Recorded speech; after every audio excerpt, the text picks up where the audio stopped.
Hi everyone, welcome to Vanitha Sagar. ఈ cake వచ్చేసి bento cake అండి. మన సబ్స్క్రైబర్ ఒకరు బెంటో కేక్ చేయమని అడిగారు. సబ్స్క్రైబర్ కోసం బెంటో కేక్ అయితే చేసేసాను.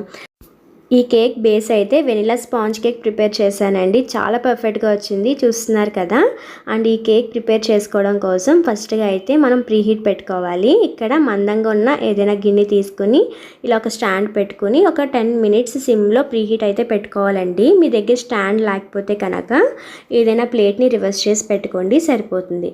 అండ్ నెక్స్ట్ మనం చేసేది బెంటో కేక్ కాబట్టి మన టిన్ సైజ్ వచ్చేసి 4 inch ఉండాలండి. చూస్తున్నారు కదా.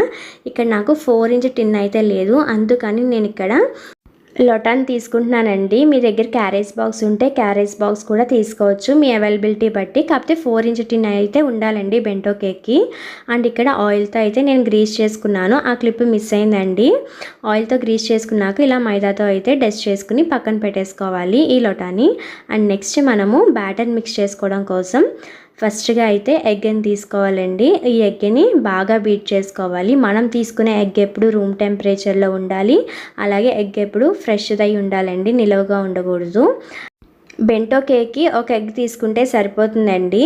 అండ్ ఇక్కడ ఒక ఎగ్గే తీసుకుంటున్నాం కాబట్టి బెలూన్ విస్కర్తో కూడా చేసేసుకోవచ్చు కొంచెం ఈజీగానే. కొంచెం టైం పడుతుంది కానీ పర్వాలేదు, ఒక ఎగ్గే కాబట్టి మీకు ఈజీగానే ఉంటుంది. కాకపోతే మన ఎగ్ ఎప్పుడు కూడా చాలా ఫోమీగా బీట్ చేసుకోవాలి. ఫోమీగా బీట్ చేయడం వల్ల మన కేక్ ప్లఫీగా వస్తుంది. అలాగే కేక్ బేక్ అయిన తర్వాత ఎగ్ స్మెల్ అయితే అస్సలు రాదు. చాలామందికి ఎసెన్స్ వేసినా సరే ఎగ్ స్మెల్ వస్తుంది అంటారు. ఎందుకు అంటే మీరు ఇక్కడ సరిగ్గా ఫోమీగా బీట్ చేయకపోవడం వల్లే ఎగ్ స్మెల్ అనేది వస్తుంది. కాబట్టి మనం ఫోమీగా బీట్ చేయడం కేక్కి చాలా నెసరీ అండి.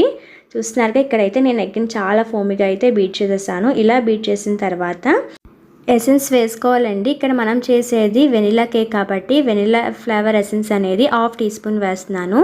అండ్ అలాగే షుగర్ పౌడర్ వచ్చేసి 1/4 cup షుగర్ పౌడర్ తీసుకోవాలి.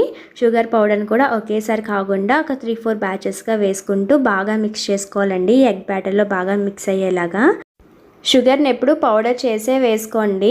మీరు షుగర్ గ్రాన్యూల్స్ వేయచ్చు, కాకపోతే అది సరిగ్గా కలవదండి. కలిసింది అనుకుంటాము, అక్కడక్కడ చిన్న చిన్న పలుకులు ఉండిపోయి కేక్ బేక్ అయ్యేటప్పుడు ఆ షుగర్ మెల్ట్ అవుతూ మన కేక్ని కరెక్ట్ షేప్ రానివ్వదండి, గుంట వచ్చేస్తుంది. లేదంటే పైన మొత్తం లేయర్ అంతా చెమ్మగా ఉంటుంది.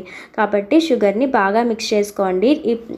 ప్రతి వీడియోలోని ఈ స్టెప్ అనేది డీటెయిల్గా చెప్తున్నానండి, కొత్తగా చూసే వాళ్ళకి కూడా హెల్ప్ అవుతుందని. ఇలా షుగర్ బాగా మిక్స్ అయిన తర్వాత 1/2 tablespoon ఆయిల్ కూడా వేసుకోవాలి. మనం తీసుకునే ఆయిల్ వచ్చేసి ఫ్లేవర్లెస్ ఉండాలండి. అండ్ ఈ ఆయిల్ని కూడా బాగా మిక్స్ చేసుకోవాలి. బాగా మిక్స్ అవ్వకపోతే కనుక కేక్ బేక్ అయిన తర్వాత పై లేయర్ అంతా ఆయిలీగా ఉంటుందండి. ఇలా అంతా మిక్స్ అయిన తర్వాత డ్రై ఇంగ్రీడియంట్స్ అనేవి యాడ్ చేసుకోవాలి. ఇక్కడ 1/4 cup మైదా, అలాగే 1/4 teaspoon baking powder, 1/8 teaspoon baking soda, ఇవన్నీ వేసుకుని బాగా జల్లించుకోవాలండి ఈ ఎగ్ బ్యాటర్లో. చూస్తున్నారు కదా. అండ్ దీన్ని మనం కట్ అండ్ ఫోల్డ్ మెథడ్లో మిక్స్ చేసుకోవాలి. చూస్తున్నారు కదా. మీకు కనుక స్పాచులా కానీ ఇలా లేకపోతే మీరు విస్కర్తో అయినా చేసుకోవచ్చు, కానీ అది ఒకే డైరెక్షన్లో మిక్స్ చేయండి. ఇలా కట్ అండ్ ఫోల్డ్ కాకుండా ఒకే డైరెక్షన్లో మిక్స్ చేస్తే సరిపోతుంది. వన్స్ ఈ ఎగ్ బ్యాటర్లో మన డ్రై ఇంగ్రీడియంట్స్ అన్నీ బాగా మిక్స్ అయిన తర్వాత 1/2 tablespoon మిల్క్ అనేది యాడ్ చేసుకోవాలి. ఇక్కడ మిల్క్ అనేది మీరు యాడ్ చేసినా సరే ఇంకా మన ఈ బ్యాటర్ అనేది గట్టిగా ఉంటే ఇంకొక 1/2 tablespoon యాడ్ చేసుకోవచ్చు అండి. ఇక్కడ చూస్తున్నారు కదా, కట్ అండ్ ఫోల్డ్ మెథడ్లోనే మిక్స్ చేసుకోవాలి. ఇక్కడ నాకు కన్సిస్టెన్సీ కరెక్ట్గా రిబ్బన్ కన్సిస్టెన్సీ ఉంది.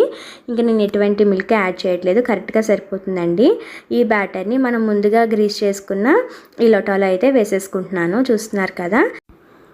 ఈ టిన్ని ఒక 2 to 3 times అయితే ట్యాప్ చేసుకోవాలి. ఆ క్లిప్ మిస్ అయిపోయింది. అండ్ నెక్స్ట్ ఇలా ప్రీహీట్ అయిన కడాయిలో మనము ఈ బ్యాటర్ని అయితే పెట్టేసుకోవాలండి. జస్ట్ సిమ్లో ఒక 20 minutes పెట్టుకుంటే సరిపోతుంది. ఇలాగ మూత పైన అయితే ఒక ఏదైనా బరువు పెట్టుకోవాలండి. నాకు ఎగ్జాక్ట్గా 20 minutesకి అయితే నా కేక్ బేక్ అయిపోయిందండి. చూస్తున్నారు కదా, చాలా పర్ఫెక్ట్గా బేక్ అయింది. ఇక్కడ కేక్ లొటాలో బేక్ చేయడం వల్ల మీకు చిన్నగా అనిపిస్తుంది హైట్, కానీ చాలా పర్ఫెక్ట్గా బేక్ అయిందండి. అండ్ ఇక్కడ సైడ్స్ అయితే మొత్తం క్లియర్ చేస్తున్నాను. మనం ఎప్పుడు కూడా కేక్ రూమ్ టెంపరేచర్కి వచ్చాకనే డీమోల్డ్ చేయాలి.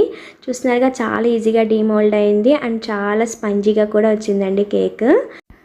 ఈ బెంటో కేక్ డెకరేషన్ నెక్స్ట్ వీడియోలో అప్లోడ్ చేస్తానండి. ఈ వీడియో కనుక మీకు నచ్చితే లైక్ చేయండి, షేర్ చేయండి. Thank you for watching Vanitha Sagar.